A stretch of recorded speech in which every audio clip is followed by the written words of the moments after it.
Well, hello, hello. This is Alora Chestikoff from Firebird Summit, and welcome to this week's episode of Grow or Die. Hey, my friend. Hey, how's it going, Allura? I'm Lawrence Henderson from Boss LLC. It is great to be back for the 21st episode. It is. We're going to Oh, wrap up our first season with a bang oh yeah, because you have quite the apropos topic for today, don't you? I do. So in the bag, we go for the topic of transition, life, relationship, job, career, whatever it looks like, transition. That is our topic. I tell you, that means that's a very loaded word for me. And just as I think about transitioning back from the military out into this crazy civilian world and just all the emotion from having had assigned friends with every duty station change to now, what does life look like in the midst of this transition of myself, of my family, of my identity, of all that thing. So transition, that's the topic. All right. Well, story of my life.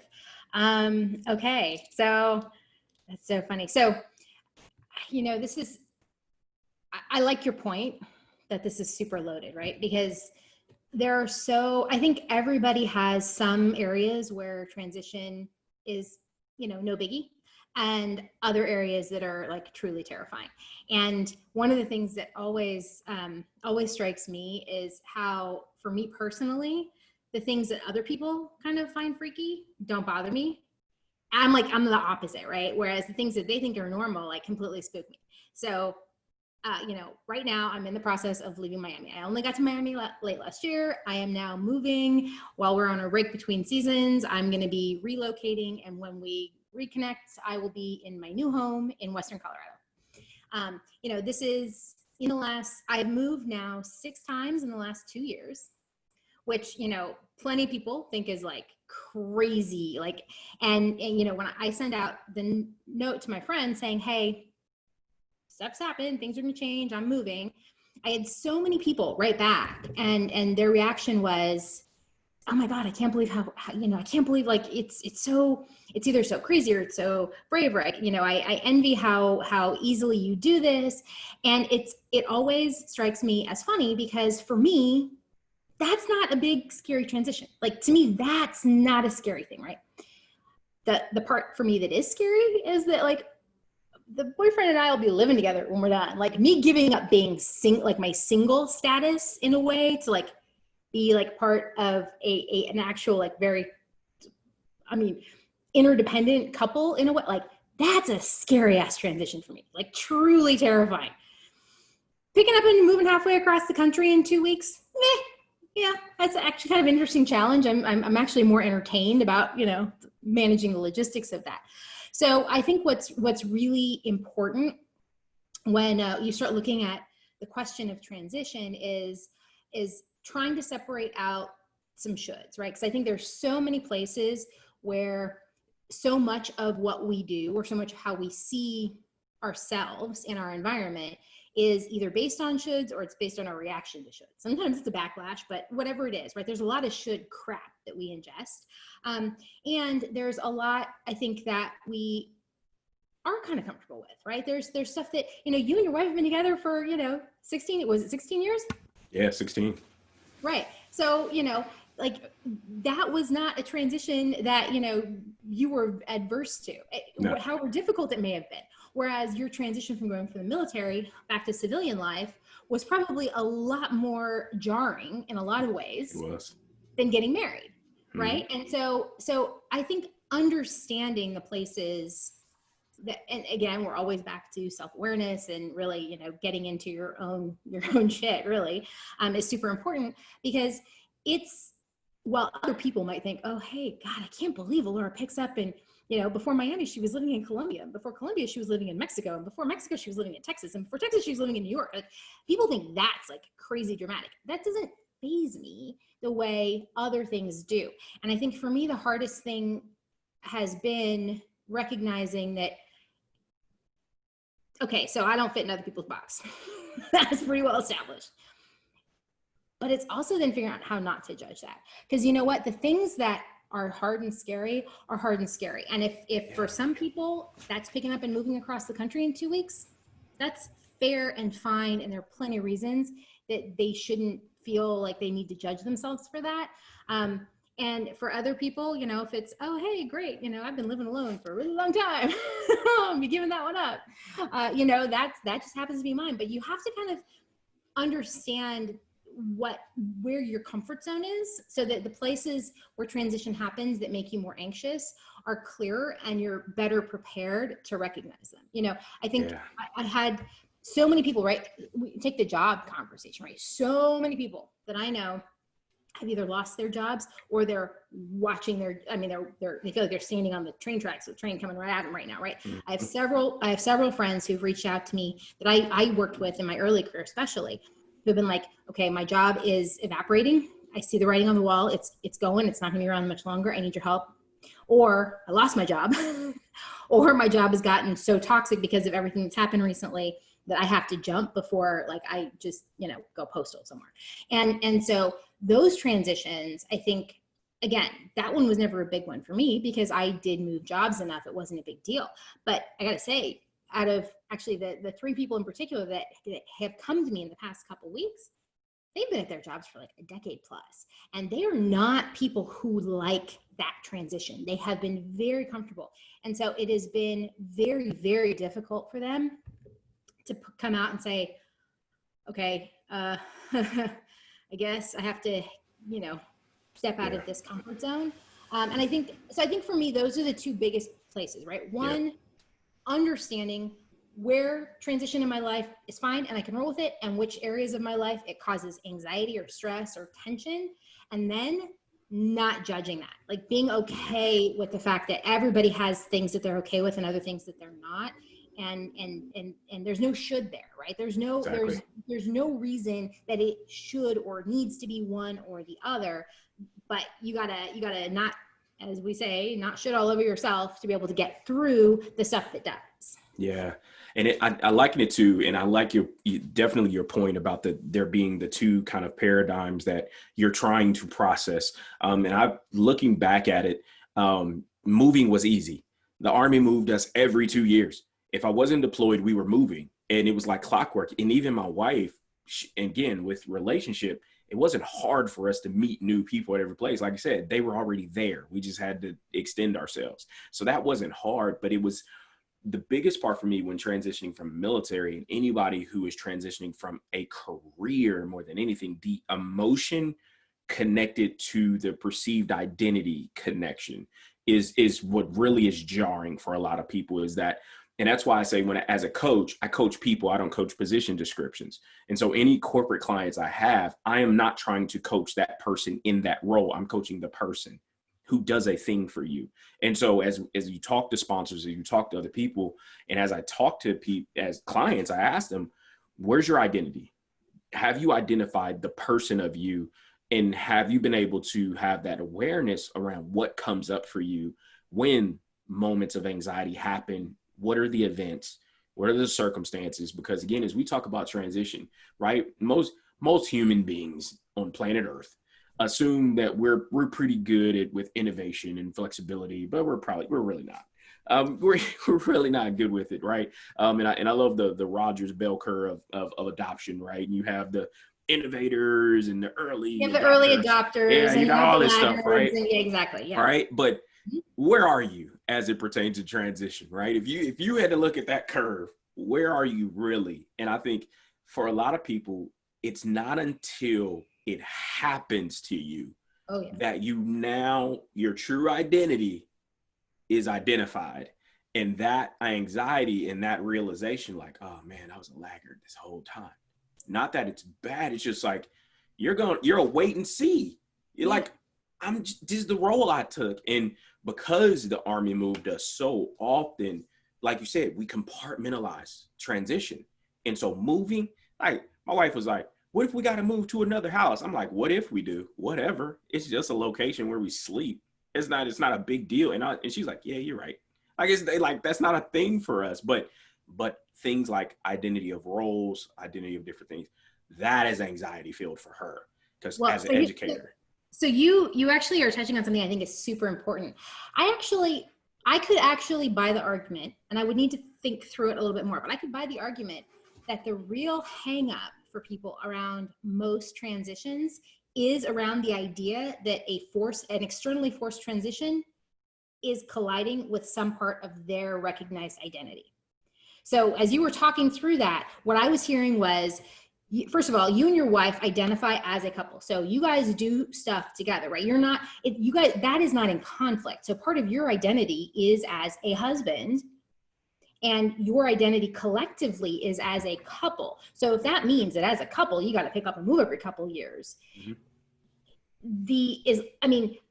I think if it was you were going to be picking up and moving, and she was going to be staying, that might have created a lot more conflict around the underlying identity. But as it is, your ability to roll with circumstances, because it didn't challenge the identity of who you two are as part of a couple, I think makes it much easier to distance yourself from the emotional chaos of some other things, because it didn't threaten anything. Whereas, I was, and as you were saying, I was thinking about my example, right? My issue isn't living with Patrick. My issue is giving up my identity as a person who lives alone. And that, it's that I'm super attached to the idea that, if I want to marathon Netflix until 4 a.m, who the hell cares? If I want to, have a 6-pack of beer for dinner, who cares? If I want to, not use an alarm clock every day, who cares? Those are things that because I have cultivated an identity of a single person who does her own thing, who, sees a plain fare sale and decides she's going to go spend her birthday in Thailand by herself and not invite anybody to go with me. That's the identity that I very strongly internalize. So being part of a couple challenges that identity. And so that to me is where the conflict is, because I am a person whose identity includes picking up and, moving at least half a country away on a regular basis. That one doesn't threaten me. I can do that one at the drop of a hat. But I think what you're saying is actually really, really important, because we don't have bad reactions to trivial things, or we have bad reactions to things that we find alarming or disturbing or undercutting or threatening. And I think identity is frequently one of the things that is the most likely to trigger us into having any kind of adverse reaction.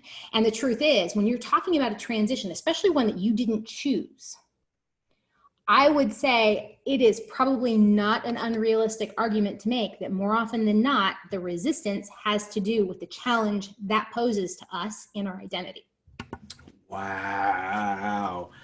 So here's the connection I'm making with that part, right? We're talking about transition, and particularly as it pertains to identity, which I believe in this context of the season of life that we're in as a humanity, some people's realities have been challenged. And so now they have to even entertain a mental transition that their world as they know it is not really stable, or Or it's even, not come back. or it's not coming back. And I believe that's the line that people are drawing is, I don't need to change. I don't need this to change, because this has been a way of life for me. And as that is wild. That's why I believe when there is a cut, I'm always intrigued to understand why organizations don't do a better job when it's time to do layoffs or reductions in force, and why people that are actually good at people stuff aren't brought in to help with that communication plan. And it's very just gut wrenching watching them stumble and fumble their way through taking care of people stuff. And again, talk about transition being forced on you. I can remember the one job first job I had out of the military. They put us in a room, Alora, 14 of us on a team. We had a new director, and we found out via slide show that our department was reorging. And literally it was a 2-slider. It was current organization, slide 2, new organization. And you have HR up in the front in the corner with a stack of yellow envelopes in front of her. And literally, Captain Obvious, our supervisor, he looks at the screen of the second one and goes, So you're supposed to actually look at that second screen and see if you find yourself on that slide. see if you can find your role. And Captain Obvious goes, where's our HR coordinator's position in this new org? Her role's not there. And I look down at her, mouth open, solitary tear running down her cheek. That's how she found out that her world, and again, 5 years and change in this organization. That's how she found out. That's like double whammy of bad, right? Because one, the fact that they did it that way to begin with was dreadful. But then the fact that your supervisor actually then had to call it out and draw extra attention to it in the moment before she had even had the chance to. She was sitting there too, right? She could see that the role wasn't the there. Whole team. Right. She didn't need him to draw attention to that in that moment. Oh my God. That's so. And so as we talk about just the emotion around transition, like people need to understand, you need to allow yourself time, just to that point that you just made, the time to process what just happened or what is happening. And I know because you're thoughtful, and I know Patrick, in that relationship, you've made comments and posts around the thoughtfulness that of a man that he is, how you all just are processing this change and it needing to happen. But then the identity of yourself of, I do what I want when I want. I come and go when I have my, I have a living space that's like, full of art. And oh my God, it was so funny. I rearranged a few things because when I moved my desk, I have this glass statue that's probably a little expensive. And I ended up putting it on a table that's behind the couch. Well, he was sitting on the couch and his arm on the back of the couch, and he went to point at something. And as he did, his arm went and he knocked it over, and he caught it before it fell because it would have shattered into a bazillion pieces. And I had this like complete visceral reaction, and he's looking at it, he catches it midair. He looks at me, he's like watching me, and I don't usually have like really dramatic reactions to things. So like me reacting like that, it definitely got his attention. And I'm like, and he looked at me, he goes, God, you have lived alone for a long time. He's like, you're so lucky you don't have kids. I'm like, I know, I have a home designed for and by a single woman who loves art. Yeah. I mean, as it is, between the puppy and the boyfriend, they're pushing the limits of my living space on a daily basis. But again, that's the challenge to my identity, right? Like exactly. I internalize that a lot. But to your point on the job front, I think this is one of the most interesting and in some ways most important differences in kind of what we find our modern, forget the COVID specific influences, but just kind of a general modern work environment relative to, the 1950s, 60s fantasy of staying at the same company for 40 years and retiring with a gold watch, right? I think that there was so much value, probably in some ways for the companies, but definitely for communities and things like that, in that model, for a person's identity to be heavily embedded with their job, right? You can look at the way, local banks used to have like a bank president who was a member of the Rotary Club and like all of the local community stuff and attended all the events, right? Because that role in the company had a role in the community. And by really tightly coupling those identities into a person, you really had that person commit to it and be there and stay, because they weren't going anywhere. Like they weren't going to change jobs in 24 months, right? I think one of the single biggest challenges we have is that so many of us are still kind of raised to view work in that model. And it comes back to the factory or that long-term industrial age model, right? It's part of the way we view our role with a company or relationship with a company and our identity as having a role within a company. And now in a modern world where if you're really ambitious, you're going to change your own job every 24 months because that's how you make more money. That's how you get better titles. That's how you get better projects. That's how you move up in companies. Or you wait until somebody kicks you out. And then you have this complete you get your knees clipped because all of a sudden this identity that you have baked in because you've adopted from an old model and tried to make it fit into the current model has now been undercut because they take your job away. And now your job, now that vacuum takes your identity with it, or at least dents your identity. And I think that's so part of it. Or even the inverse, right? If you get promoted, and I mean, you and I talk about the danger of a technical person being promoted into a managerial role all the time. And I think, to me, one of the biggest challenges I have always seen is somebody who is a kick-ass individual contributor, who takes pride in being the best, being the most creative, being the smartest. The moment they become a manager, none of that shit actually matters anymore, because now your job isn't to do any of that yourself. It's to help other people do those things, which means that your identity and your investment in yourself as being the smartest, the best, the most creative, the most, whatever, is crap, because now you actually have to service other people in cultivating that. And that's a huge hit to your identity. If your whole sense of worth is, dude, I knocked out this solution and everybody's stopped on my desk telling me that was amazing and I did a phenomenal job and I just saved the day. If that's where you get your validation from, you managing a team of other people who now have to do it isn't going to help you with that. And so, like, for me, all of those things come back to it. But again, those are just transitions that sort of circumstances foist on you. Yeah. We can look at the COVID thing, right?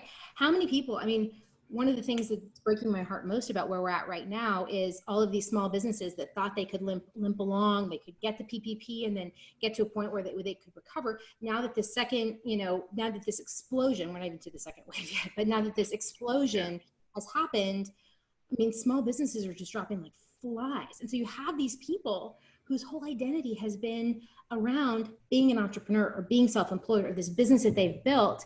And now the doors are closing. They don't know what the hell they're going to do. Some of them are stuck back with, Jesus, do I have to go get a job?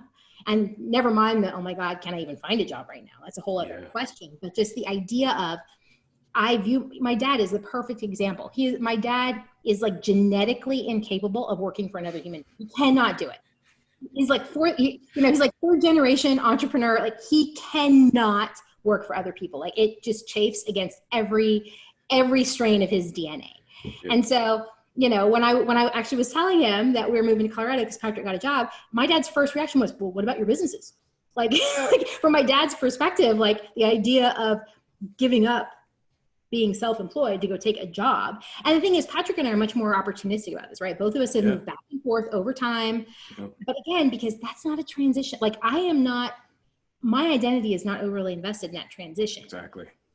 There are others that are, but like, to me, those are the kinds of things when you start seeing it, right? When you see how do people introduce themselves? Like, when they say, oh God, well, I'm a so-and-so, you discover a lot about somebody's view of their own identity and what they're invested in by how they introduce themselves and how they talk about their life. Do they start with, their family? Do they start with the family of origin, or do they start with their, the family, their created family? Do they start with their job? Do they start with school? How many people do you know? Or, oh, dude, former military guys are classic. They start with military service. Yeah, instantly. I mean, you bring up a huge point, because when I tell you, I read every LinkedIn article I could possibly read around the elevator pitch, my 30-second, my 1 minute, my 1.5 minute, my 2 minute spiel had everything to do with the identity of what I believed I was. And even to the extent where I started making my own business cards, because I was like, because I started getting peeved around when I would describe, I would lead military, boom, former Army officer, blah, blah, blah, third, blah, blah, blah, chest all out. And then people were like, so what have you done in HR? And my shoulders would start folding in towards each other. And then it was like, then immediately watching them be uninterested. And then I was like, all right, I got to shake this thing up. I was like, who am I? Who do I want to be? I'm not in a box. I'm like you. All of a sudden, I'm rolling my shoulders back like, Lord, like, okay, who am I really? And I wrote out, I never forget the day that I started making my own business cards, and I wrote out, I'm a business operational support specialist. What does that mean? I help people get stuff done. I said, jack of all trades, master of none. You put it in front of me, I can knock the target down. And people started remembering me. Yep. And it was like, and then the acronym of BOSS was created in that moment. And as I transitioned to business ownership, I was like, okay, what am I as a business owner? And again, somebody like you, Ginger Johnson, one of my buddies out in Cali, she would say, Lawrence, tell me your quick origin story. Like, why would people work with you? And I was like, and immediately I led with what I could do. And she's like, stop. What is that? Like, no, stop. Tell me your origin story. Like, what are you going to be known as?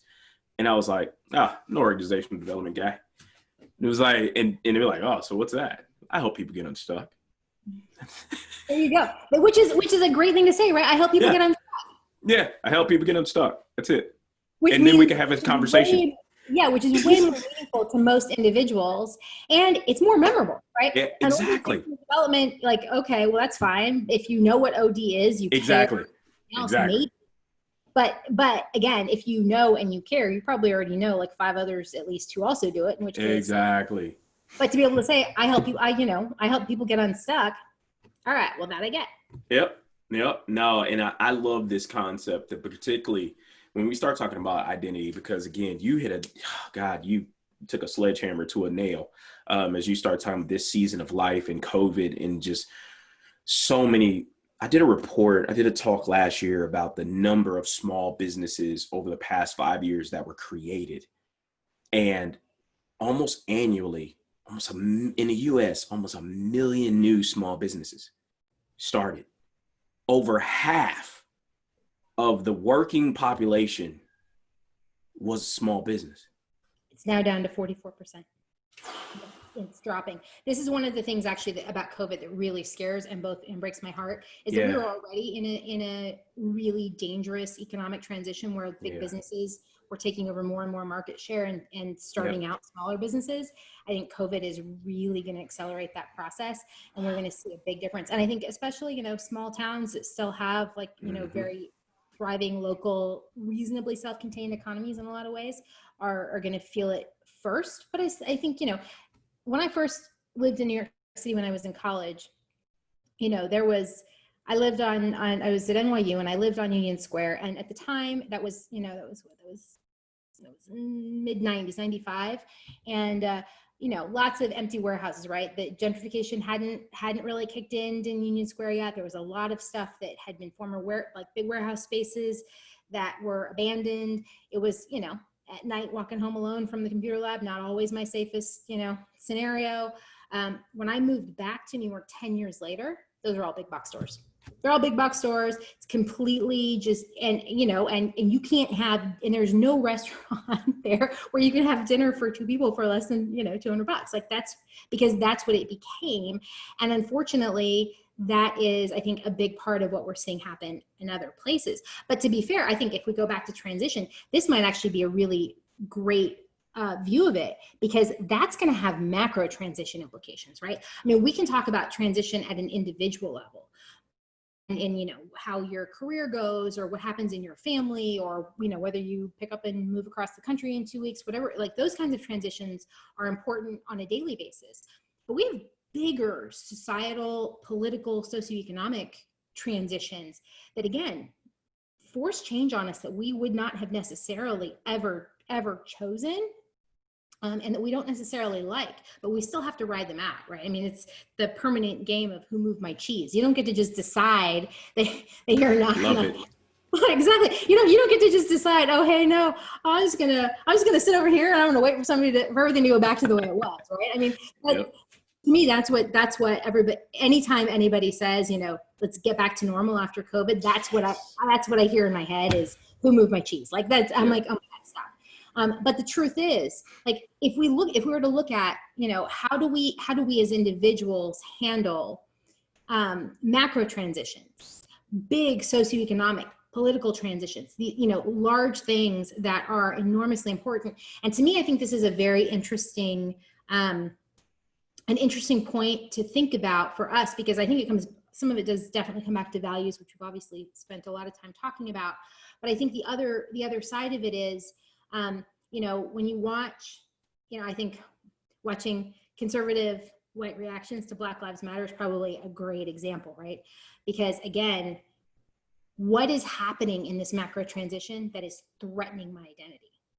You know, the fact that a woman with a dog in Central Park calls the cops on a Black Harvard graduate who's bird watching, who asked her to keep her dog on a leash.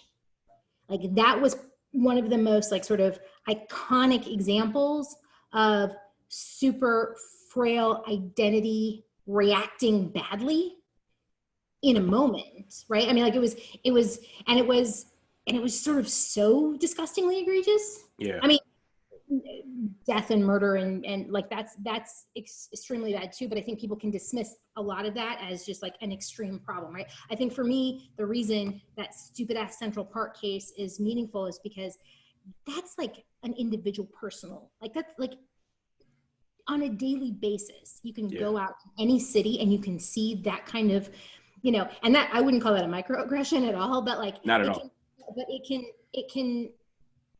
But I suppose relative to, you know, a lynching, in basically a lynching, it kind of is, I suppose, in a relative sense, right?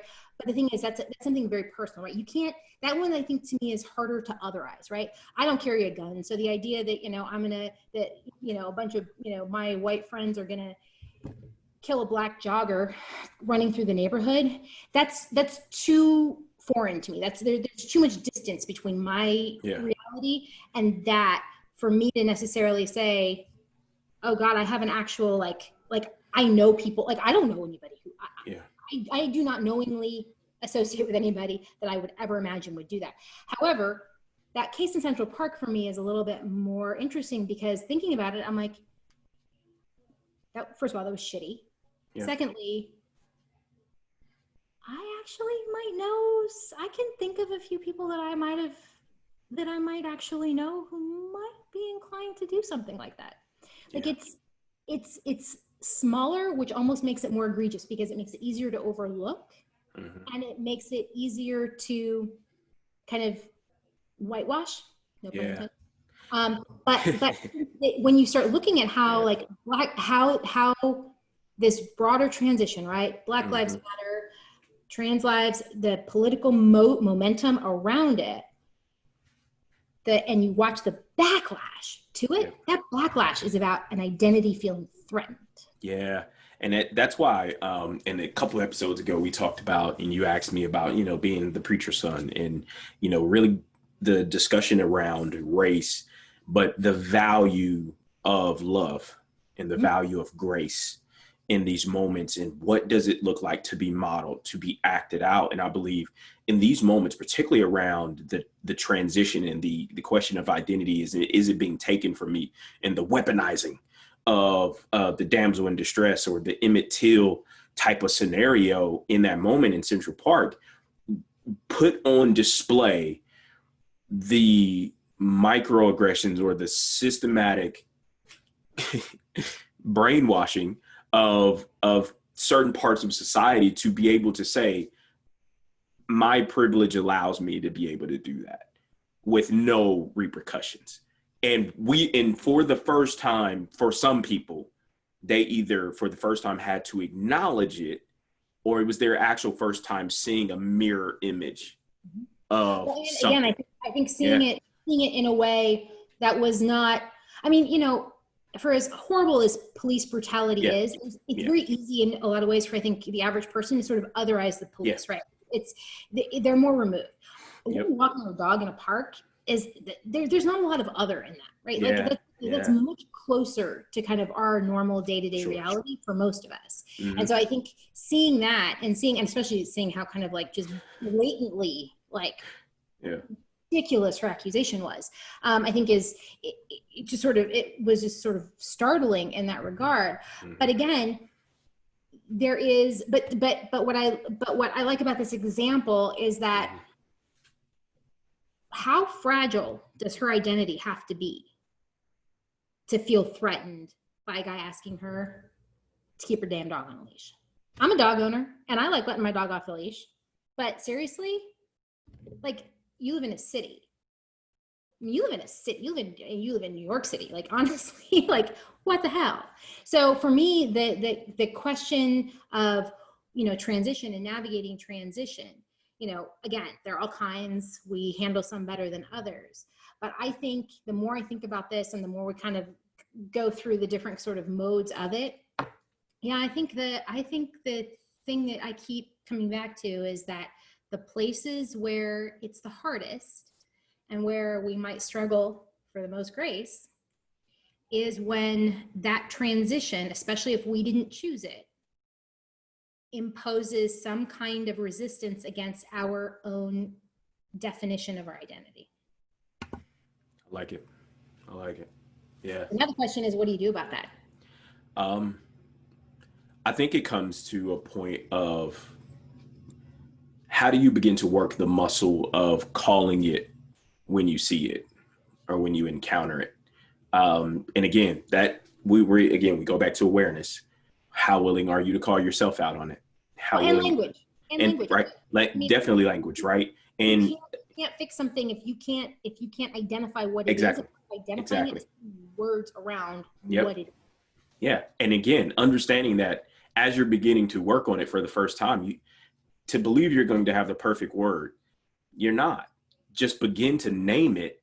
And then as you get more knowledge and you get more understanding through the practice of awareness, you'll begin to refine the message of it. Again, when I had my identity threatened as not being an officer in the military anymore, I'm now that individual contributor with a skill set that is not applicable to this season in life. And so what am I going to do about it? What you going to do about it? And so I was like, okay, I got to get some more skills. I got to get some different skills. Call it. Right now, we're going to call it get skills. Let's start there. I need to get some skills. And then you're in what? Right? Then that's the next question. Like, I identified I need some skills. In what? And then, okay, all right, what do I want to be? What do I want to do? And then I need to meet other people that I want to be connected to. I need to find an Elora. She can help speed up the growth process of this coaching thing, right? And so as we attach ourselves to these different words and language, we've got to get curious with ourselves of what this looks like, what it sounds like, and don't run from it. Because again, if we really truly believe we're innovators and we can really ebb and flow with life, you got to practice at this thing. So it's funny that you say that, because one of the things that one of my biggest weaknesses is that I have zero tolerance for boredom. Like, I bore so easily, and I remember I've had so many really fantastic like job interviews, and at the end of the interview process, somebody says to me, and this has happened at least 3 different times just in the past decade, they've come back to me and said, we love you. We love your experience. We think you've got amazing energy. Honestly, I don't think the job is big enough for you. I think if you started, I think you would be bored. And then quite honestly, I'm a little afraid of how destructive you might get if you get bored, which I have to say is a totally astute and absolutely valid concern, because when I'm bored, I do tend to light shit on fire. But the thing is that what I've had to learn about myself is that, I boredom is not something that I roll with as much grace as I would like. I've gotten a little bit better about it. Honestly, it's another real good thing about meditation is, forcing myself to sit still. And, that's helped me sort of tease out the difference between stillness versus boredom. I think I used to conflagrate the two more than they really should be. But again, coming back to understanding myself enough to recognize that, okay, you know what? Part of the reason that, I do pick up and move with bizarre regularity, apparently, is because for me, that's part of the way I avoid boredom. That's part of what I do to keep things interesting and to avoid feeling like I'm falling into a rut. Or it's actually sometimes what I do to help with the transition, right? It's one of the things that I have kind of come to believe is that there is a certain useful momentum to changing your space.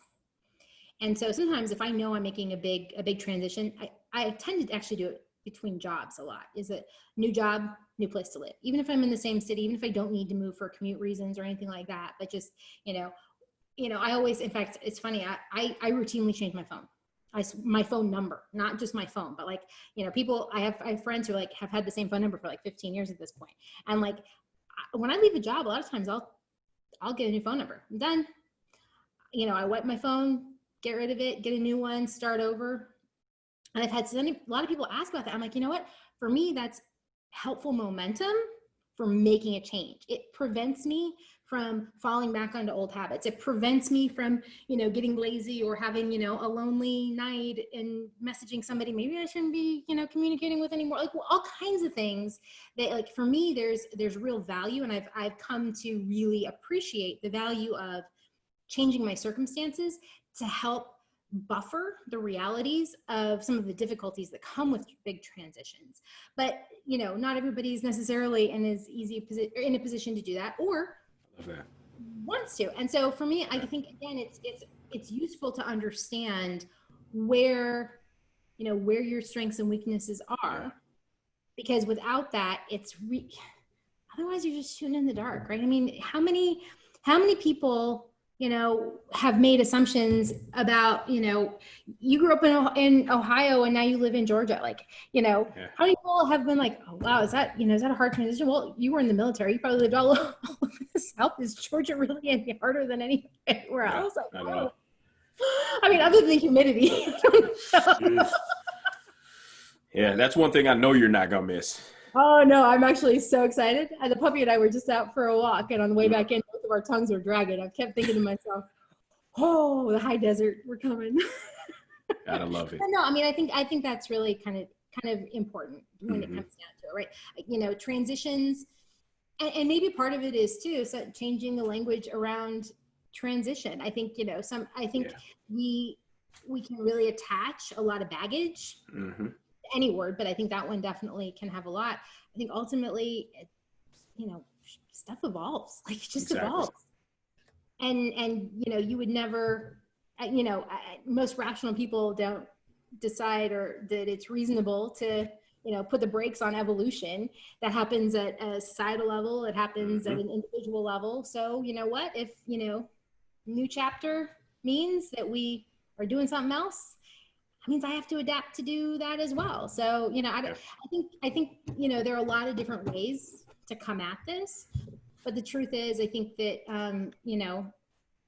being overly attached to aspects of our identity is always hard, because you're always gonna cut up against something that challenges that at some point in time, right? You cannot live an entire, full, robust life on this planet and never have anybody challenge, and never avoid having some degree of challenge to every aspect of your identity at one point or another.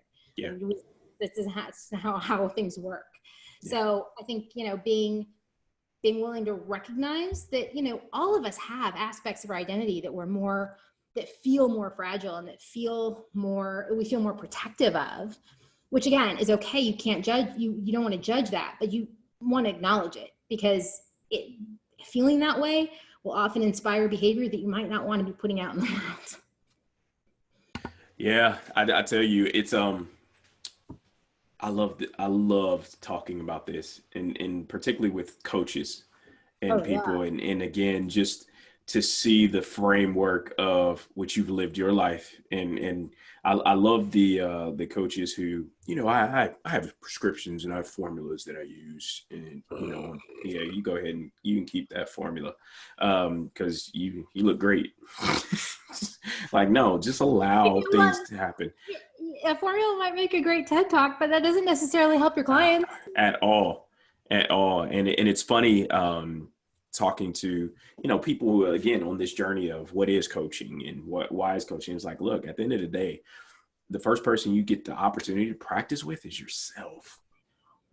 Like, it's interesting, because I would have to say that I have become, like, I'm not a big advocate for school. I think school is kind of largely overrated. I'd rather see somebody actually do some things. But I have to say, I'm like increasingly of the opinion that pretty much everybody should have to go through coaching training. Let me I tell you think something. I'm trying to figure out now with the clients I have, how I can work it in yeah. to communication workshops, to how to manage conflict and confrontation. Like I'm figuring ways. It's something we should come back to actually after Oh, yeah. after Let's do it. Let's Colorado, do it. because It was a great season 1. well, and because I really think that there is I think it's really easy to leave that kind of personal work on the periphery. And the truth is, I mean, even before COVID, we're in a state of such radical chaos. Yeah. Nothing that, I mean, it was funny. I was listening to a podcast and somebody was making a joke about, I wish such and such had happened back in, I wish that somebody had done something like, this thing back in 2013. And then I kind of started laughing because I'm thinking to myself, but the thing is, in 2013, none of us could have predicted today. We couldn't have predicted that. We couldn't have predicted COVID. We couldn't have predicted a recession, the likes of which nobody's seen since, FDR was in the White House. Yeah. We couldn't have foreseen the rise of a new Cold War with both China and Russia. Like the decline of democracy around the world. I mean, Poland just had an election this weekend, and now Poland is going the way of Hungary and Turkey. Like there's so many things that we're living with today that we couldn't have predicted these back in 2015 at all. I mean, hell, most of us, until the day of the election, were still convinced that wasn't going to happen, right? So that was late 2016. Yep. So many things that, and I think we do ourselves a lot of disservice by, the hindsight argument. Like it doesn't really help us. All we can do is trust ourselves to make the best decisions we can with what we have now.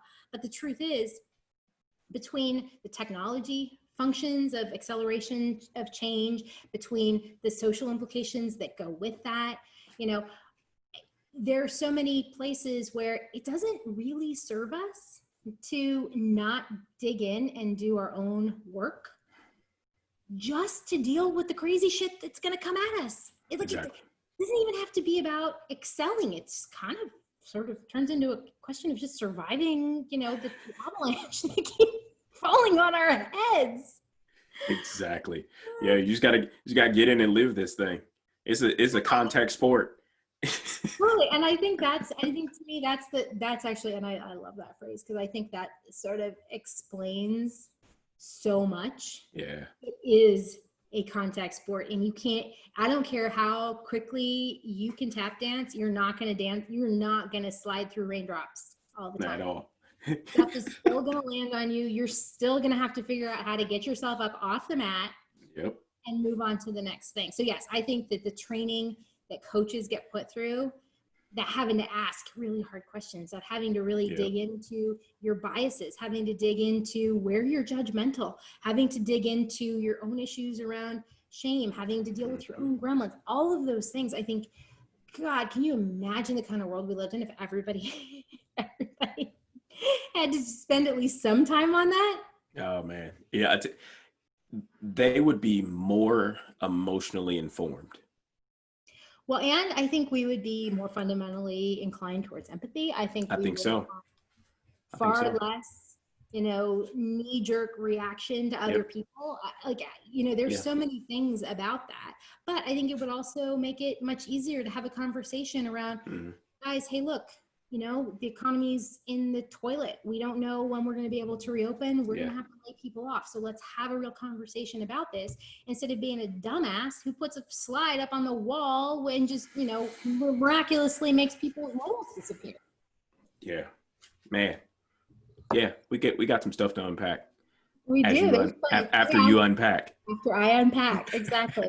So that's awesome. So, any last thoughts as we wrap up? So this is episode 21. We've had a fantastic season. I've had so much fun doing this. So we'll take a break for a month almost ish. As soon as I get to the other side of the country, get a place to live and unpack. So any last thoughts you've had on the end of our first?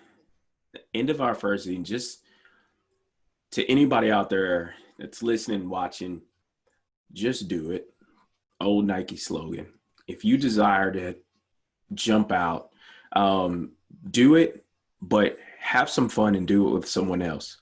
And so I thank you, Alora, for allowing me to come on this ride with you, because you've helped me attack some gremlins and some different things as a part of this growing connection and relationship. So thank you for the leader in you allowing me to come along for this ride.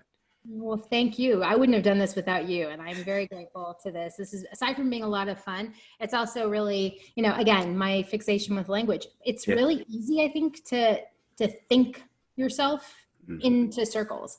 Part of what has been really helpful, I can't tell you how many times, like, we do a podcast and then like 2 days later, I'm like in the shower washing my hair and all of a sudden I'm like, that's what I should, oh my God, that's how that works. And I've had so many like great epiphanies. But, you know, it comes from talking it out, hearing and, you know, we have such different perspectives, but such similar temperaments. So it's actually really, it's a great way to mix and match things. So no, I'm super grateful. I never, ever, ever would have gotten around to this without you. And I'm super grateful. So, all right. Well, with that, we're going to wrap up our last episode of season 1. We will be back no later than mid-August, depending on how quickly I find a place to live in my new home in Western Colorado.